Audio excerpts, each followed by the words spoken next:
Hi viewers. Today நம்ம You Are Me challenge பார்க்க போறோம். இப்போ இது என்ன சேலஞ்ச் அப்படின்னா என்ன பத்தியும் கலை பத்தியும் தான் நம்ம சேலஞ்ச் பார்க்க போறோம். யாருக்கு என்னென்ன பிடிச்சிருக்குன்னு சொல்லிட்டு பார்க்கலாமா? Oh yes. ஓகே. ஃபர்ஸ்ட் கேள்வி, who is funny?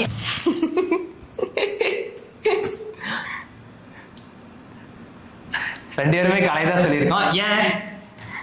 அது அப்படிதான். பை பர்த் மேனுஃபேக்சர் டிஃபெக்ட் என்ன வேணா சொல்லிக்கலாம். ஏன் அப்படின்னா அவங்க அப்பப்போ ரொம்ப ஹியூமரா இருப்பாங்க, நான் கொஞ்சம் நார்மலா இருப்பேன். ஸோ யாராவது ஒருத்தர் அப்படியும் இருக்கணும் இப்படி இருக்கணும், அப்போதான் வந்து லைஃப் ஜாலியா இருக்கும். ஒரே மாதிரி இருந்தாலும் நல்லா இருக்காது. Okay, jolly. நோட் பண்ணிக்கங்க போ. யாரு சீக்கிரமா கோவப்படுவாங்க? ஓகே, நெக்ஸ்ட் கேள்வி, யாரு ரொமான்டிக்? இவங்கதான். ஓகே, ரொமான்டிக்னு சொல்லிட்டோம். அவங்கள ரொமான்டிக் ஒரு லுக்கோட சொல்லலாமா? எப்படி இதெல்லாம் கேள்வியில கேட்க கூடாது. எங்க ஒரு ரொமான்ஸ் லுக் கொடுங்க. ஐயோ. நெக்ஸ்ட் கேள்வி, ஒரு ஃபைட்டுக்கு அப்புறம் யாரு சீக்கிரமா அப்பாலஜைஸ் ஆவாங்கன்னு சொல்லிட்டு. ரெண்டுமே தான். பட் இருந்தாலும் பரத் தான் ஃபர்ஸ்ட். இல்லப்பா, இருந்தாலும் யார் மேலே மிஸ்டேக் இருக்கோ அவங்க தான் சாரி சொல்லணும். இப்போ நான் அனலைஸ் பண்ணுறேன், என்னால இந்த ஃபைட் நடந்துச்சு, நான் தான் ரீசன்னா, ஸோ ஐம் சாரி, நான் அப்ராஜைஸ் பண்ணிடுவேன். பட் இருந்தாலும் எவ்வளோ ப்ராப்ளம் வந்தாலும் ஒரு 80% அவங்க தான் ஃபர்ஸ்ட், 20% தான் நான். ஓகேவா? ஆரம்பிக்கிறது நம்ம தான், முடிக்கிறது நம்ம தான். ஓகே, இவங்களுக்கு 80% கிரெடிட் கொடுத்துடலாம். ஓகே, நெக்ஸ்ட் கேள்வி, யார் நல்லா ரீல் ஓட்டுவாங்க? யாரா அந்த ரீல் மன்னன்? உங்க போன் ஒயர் வந்து 4 நாள் ஆச்சுங்கிற அளவுக்கு போடுவாங்கப்பா ரீலு. நாங்களாம் சின்ன வயசுலயே ரீல் விட்டு பக்கத்து வீட்டுல சண்டை போட வச்சிருக்கோம். இது ஒரு சின்ன ஸ்டோரி அம்மா சொல்லிட்டே இருப்பாங்க. என்னன்னா, பக்கத்து வீட்டுக்காரங்க கிட்ட போயிட்டு எங்க வீட்டுல அது இருக்கு இது இருக்குன்னு சொல்லிட்டு பயங்கரமா சொல்லியிருப்பேன் இருக்கு. அதை உண்மையை நினைச்சு நம்பி அவங்களும் வந்து எங்க வீட்டுல எதெல்லாம் இல்லையா அப்படின்னு சொல்லி அம்மா கிட்ட சண்டை போட்டிருக்காங்க. அதை வாழ்க்கையில மறக்கவே முடியாது. ஓகே, யார் வந்து ஃபர்ஸ்ட் ஐ லவ் யூன்னு சொன்னாங்க? எப்பவுமே பாய்ஸ் தான் இனிஷியேட் பண்ணுவாங்க, கேர்ள்ஸ் எல்லாம் நெக்ஸ்ட் தான். சரி, பாய்ஸ் இனிஷியேட் பண்ணாங்க. ஓகே, எந்த டேட்ல சொன்னாங்கன்னு சொல்லுங்க பாப்போம். டேட்டா பர்த்டே டேட்டே ஞாபகம் இருக்காது, இதுல எங்க போய் ஞாபகம் வச்சுக்கிறது? கண்டிப்பா நமக்கு டேட் ப்ராப்ளம்ஸ் இருக்கு, நம்மளால ஞாபகம் வச்சுக்க முடியாது. என்ன date? May 31st, 2017. Yes, correct. Correct, நான் சொல்லணும். ஓகே, நெக்ஸ்ட் கேள்வி பார்க்கலாம். Who spend more money? இந்த கேள்வி கண்டிப்பா நியூட்ரலா தான் இருக்கும். ஏன்னா அப்படி ஒன்றும் நாங்கள் 2 பேரும் பெருசா எக்ஸ்பென்ஸா பண்ண மாட்டோம். எல்லாமே ப்ராப்பரா வீட்டுக்கு தேவையான பொருள் தான் வாங்குவோம். ப்ரியாரிட்டி வைஸ் வச்சுக்கிறது, என்னோட வைஸ் உங்களோட வைஸ் 2 பேர்த்துல யார் வந்து ப்ரியாரிட்டி ஃபர்ஸ்டா இருக்கோ அதுபடி பண்ணிட்டு அடுத்தவங்க வந்து நெக்ஸ்ட் மந்த் போஸ்ட்போன் பண்ணிடுவோம். சும்மா நினைச்சதெல்லாம் வாங்குறது அந்த மாதிரி எல்லாம் எதுவும் இல்லை. Who better cook? இந்த கேள்விக்கு ஒரு வேளை தொட்டு ஆன்சர் சொல்லுங்கிற மாதிரி இவங்கள தான் சூஸ் பண்ணி ஆகணும். ஏன்னா மேரேஜ் ஆன புதுசுல பாத்தீங்கன்னா மறக்கவே முடியாது, அப்பா அம்மா கலை நாங்களாம் உட்காந்துருக்கோம். உப்பு நல்லா எச்சாவே போட்டாங்க. வீட்டுல யாருமே சொல்லவே இல்லை உப்பு எச்சுன்னே சொல்லிட்டு. நான் கண்டுபிடிச்சிட்டு சிரிக்கும் போதுதான் அவங்க சாப்பிடும் போது அவங்களுக்கு தெரிஞ்சிருக்கு. பட் மாமனார் மாமியார் செம விவரம், மருமகளுக்காக விட்டு கொடுக்கவே இல்லை, நல்லா இருக்குங்கிற மாதிரியே காமிச்சாங்க. அந்த விஷயம் எனக்கு கடைசியாக தான் தெரிஞ்சது. எனக்கு தெரியல, அப்போ எல்லாத்துக்குமே அதுதானப்பா. மேரேஜ் ஆனால் நியூவில் வந்து யாருக்குமே அவ்வளோக்கா குக்கிங்லாம் தெரியாது. நம்ம ஸ்டடீஸ் முடிச்சுட்டு டேரெக்டாக மேரேஜ் ஆயிடுச்சுன்னா அப்புறம் போக போக தானே பழக முடியும். ஸோ எங்கள் 2 பேர்த்துல பெட்டர் குக் யாருன்னு கேட்டிங்கன்னா நான் தான். இவங்க டீ போட சொன்னாங்கன்னா 1 டம்ளர் தண்ணிக்கு நம்ம 2 டேபிள் ஸ்பூன் சுகர் தான் போடுவோம். இவங்க 1 சொம்புக்கே வந்து 2 ஸ்பூன் போட்டு கொடுத்து நல்லா இருக்காங்கிறாங்க. அன்னைக்கு எனக்கு வந்து ஏதோ உடம்பு சரியில்லை, சரி சுக்கு காப்பி போட்டு கொடுங்களேன் நான் அன்னைக்கு ஃபர்ஸ்ட் டைம் கேட்டேன். அப்பவே உங்களோட குக்கிங் ஸ்கில் எனக்கு தெரிஞ்சிருச்சு. யாரும் ரொம்ப ஸ்ட்ரிக்ட் ஆஃபீஸர் யாரு? இவங்களா? பெருசாலாம் ஸ்ட்ரிக்டெல்லாம் இல்லைங்க. ஃபேமிலியில் ஏதோ சின்ன சின்ன இன்சிடென்ட் நடந்துச்சுன்னா நம்ம ரியாக்ட் ஆகிறது தான். நம்மளுக்கு எப்பவுமே கொஞ்சம் ப்ராப்பராக இருக்க தான் பிடிக்கும். அதனால நான் கொஞ்சம் டக்குன்னு ரியாக்ட் ஆயிடுவேன். அவ்வளோதான், வேற ஒன்றும் விஷயம் இல்லை. இவங்க விட்டு கொடுத்து போய்க்குவாங்க, அவ்வளோதான். ரைட்டாக ராங்காக இருந்தாலும் அவங்க ஈக்குவலாக எடுத்துக்கிறாங்க. நம்மளுக்கு கரெக்டாக இருந்தால் மட்டும்தான் நான் அக்செப்ட் பண்ணுவேன். ராங்னா அது யாராக இருந்தாலும் ராங் தான், ரைட்டாக இருந்தால் மட்டும்தான் right. Okay, who is lazy?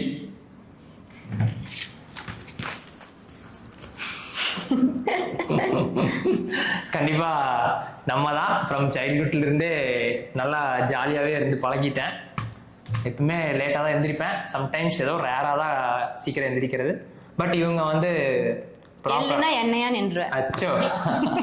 But இருந்தாலும் இவங்க செமையான ப்ராப்பரா தான் இருப்பாங்க. எல்லா விஷயத்துலயும் ரொம்ப ஆக்டிவா சீக்கிரம் முடிக்கணும். எக்ஸாம்பிளே நான் தாங்க, கேளுங்களேன். வீடை நீட்டா கிளீனா வைக்கிறதுல இருந்து எல்லாமே ப்ராப்பரா ஆர்கனைஸ் பண்றதுல இருந்து எல்லாமே இவங்க தான். பயங்கரமா எப்படி சொல்றது, இந்த பம்பர் மாதிரி சுத்துவேன்னு சொல்லுவாங்களே அந்த மாதிரி தான். நம்ம நேரா ஆப்போசிட் தான். காலையில எந்திரிக்கிறோம், குளிக்கிறோம், ஒர்க் போறோம், ஈவினிங் மறுபடி நைட்.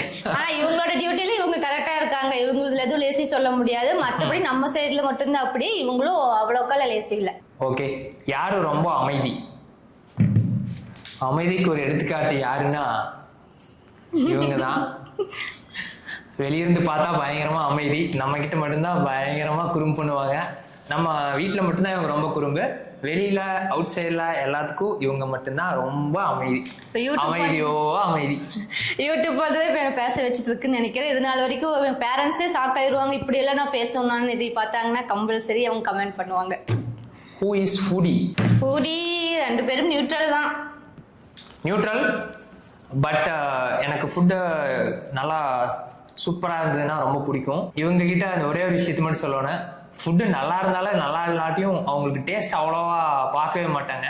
அதை எப்படிதான் கண்டுபிடிக்கிறாங்கன்னே தெரியலங்க. எந்த கல்யாணத்துக்கு போனாலும் பசிக்குது, அப்பாடா சாப்பிட்டாச்சு, நம்பியாச்சு, அவ்வளோதான். இவங்க ஆமா நல்லாவே இல்லை, அந்த கல்யாணம் செம்மையா இருந்துச்சு அப்படிங்கிறாங்க. எப்படிதான் டேஸ்ட் அனலைஸ் பண்றாங்கன்னு எனக்கு நம்ம டேஸ்ட் பார்த்தா இவங்க நாங்க வீட்டுக்கு வந்ததுக்கு அப்புறம் தான் அந்த ஃபங்க்ஷன் ரொம்ப மொக்கையா இருக்குன்னு சொல்லிட்டு இருப்போம்.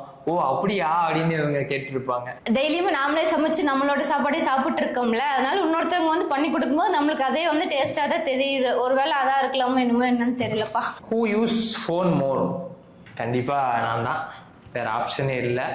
ஏன்னா mostly office work with extra things of work எல்லாமே நம்மளோட ஃபோனில் தான் ரன் ஆகிட்டு இருக்கு. ஏர்லியராக பார்த்தீங்கன்னா எல்லாமே கம்ப்யூட்டரில் தான் யூஸ் பண்ணிருந்தோம். இப்போ பாதி ஒர்க்கு பார்த்தீங்கன்னா மொபைல்லேருந்து ஆப்ரேட் ஆகிட்டு இருக்கு. ஸோ என்னோட கிளைண்ட்ஸ் மெசேஜ் பண்ணாவோ இல்லை ஆஃபீஸ் ஒர்க்கோ எதாக இருந்தாலும் நம்ம ஃபாஸ்ட்டாக அதில் தான் பார்த்துட்ருக்கோம். பாத்ரூம் போகும்போது மொபைல் இல்லாமல் போக மாட்டாங்க. இந்த கருத்தை கண்டிப்பாக பதிவே பண்ணி ஆகணும். இப்போ நாம் இப்போ எடுத்துட்டோம்னா பார்ப்பாங்க ரெண்டு பேரும் எனக்கு முன்னாடி பிடிங்கிட்டு போயிடுவாங்க. எங்கடா செல்ல காணான்னு பார்த்தா ஆளுக்கு ஒரு பக்கம் உட்காந்து பார்த்துட்டு இருப்பாங்க. ஸோ அவங்க முன்னாடி மொபைலே எடுக்கிறது இல்லை. Get ready late in the morning. இந்த மார்னிங் சரி, ஃபங்க்ஷன் போனாலும் சரி, இந்த மேடம் மட்டும்தான். I am hardly accept it. ஏன்னா ரீசன் இருக்கு, 2 பேபிஸ் இருக்கிறதுனால ஏர்லியர் மார்னிங் எந்திரிச்சாலும் அவங்கள எல்லாம் ரெடி பண்றதுக்கு ரொம்ப. அது கேர்ள் பேரண்ட் கம்பல்சரி புரியுங்க. நாம ரெடி ஆகுறதே நம்மளுக்கு 1 மணி நேரம் வேணும். நாமளே என்னென்ன பண்றோமோ அதே டிட்டோ காப்பி எனக்கும் பண்ணணும். அது எனக்கு 2மே பொண்ணுங்க. ஸோ 2 பேரும் லைனா நின்றுக்குவாங்க. அவங்களுக்கு எல்லாம் பண்ணி முடிச்சுட்டு அதுக்கப்புறம் நான் பண்ண ஸ்டார்ட் பண்ணிருப்பேன். அதுக்குள்ள கிளம்பியாச்சா போலாமாங்க. சீக்கிரம் வாங்கன்னு சொல்லிட்டே இருப்பேன். பட் எனக்கு அவங்கள 2 பேர்த்தையும் ரெடி பண்றதுக்கும் முடியாது. ஏன்னா அவங்க 2 பேருமே அம்மா செல்லம் தான். ஸோ நம்ம தொட்டாவே அம்மான்னு தான் சொல்லிட்டு இருப்பாங்க. பட் 3 பேரும் ஒரு ஃபங்க்ஷனுக்கு போகிறதுனா ரெடி ஆகிறதுக்குள்ள ரொம்ப ரிஸ்க்கு. என்னோட ஃபீலிங்ஸ் என்னென்னு 2 daughters மாமுக்கு புரியும்னு நினைக்கிறேன். கமெண்ட் பண்ணுங்க யாரால 2 daughters மாம்னு. ஓகே, நெக்ஸ்ட் கேள்வி, டேக் இட் ஈஸி. எப்பவுமே எத்தனை ப்ராப்ளம் வந்தாலும் சரி, இது வந்து என்னோட அப்பா கிட்ட இருந்து பழகின விஷயம். எவ்வளோ பெரிய ஹார்டான திங்ஸ் நடந்தாலும் அவர் டேக் இட் ஈஸியாக தான் எடுத்துக்க சொல்லுவார். ரொம்ப ஃபீல் பண்ணக்கூடாதுன்னு சொல்லுவார். அப்கமிங் வீடியோஸ்லேருந்து பார்ப்பீங்க என்னோட லைஃப்பில் நிறையா ஃபெயிலியர்ஸ், ரொம்ப நிறையா ப்ராப்ளம்ஸ் எல்லாம் வந்துச்சு. பட் அப்பா சொன்ன ஒரே வார்த்தை தான், டேக் இட் ஈஸி தான். ஸோ அதனால் எத்தனை ஒர்க்கு, என்ன விஷயம், எவ்வளோ ப்ராப்ளம்ஸ் இருந்தாலும் நான் டேக் இட் ஈஸி தான் எடுத்திருக்கேன். ஸோ அதுதான் லைஃபுக்கு நல்லது. ஆப்ஷன் ஏ இல்லைன்னா அடுத்த ஆப்ஷன் பின்ட்டு போயிட்டே இருக்கணும். ஒன்றுமே நினச்சி ஃபீல் பண்ணவே கூடாது. பட் என்னோட ஒய்ஃப் ரொம்ப எமோஷன், ஒரு விஷயம் நடக்கலை இல்லை அவங்க எக்ஸ்பெக்ட் பண்ணது இதாகலைன்னா ரொம்ப ஃபீல் பண்ணுவாங்க. நான் இப்போ கொஞ்சம் கொஞ்சமாக அவங்கள நான் பழக்கப்படுத்திட்டு இருக்கேன். ஸோ டேக் இட் ஈஸியாக இருந்தால் மட்டும்தான் லைஃப்பில் எப்பவுமே நம்ம அச்சீவராகவும் இருக்க முடியும், சந்தோஷமாகவும் இருக்க முடியும். இந்த விஷயத்துல இவங்களை பாராட்டி ஆகணும். இவங்க வந்து ஃபுல் ஆஃப் பாசிட்டிவ், நான் ஃபுல் ஆஃப் நெகட்டிவ். இப்போ போடுற வீடியோஸ்க்கு கூட வியூஸ் போகலைன்னா கூட ஒரு மாதிரி சேட் ஆகிட்டு யாரோ கூட பேசாமல் லோன்லியாக இருக்கிறது. எப்பவுமே நெகட்டிவ் இல்லை, எப்பவுமே பாசிட்டிவ் தான். நெகட்டிவ். ஸோ அதனால தான் பாசிட்டிவ் நெகட்டிவ் சேர்ந்து அட்ராக்ட் ஆயிடுச்சாட்டு இருக்கு. பிளாக் காஃபி பால் காஃபியா? Okay, next pet lower.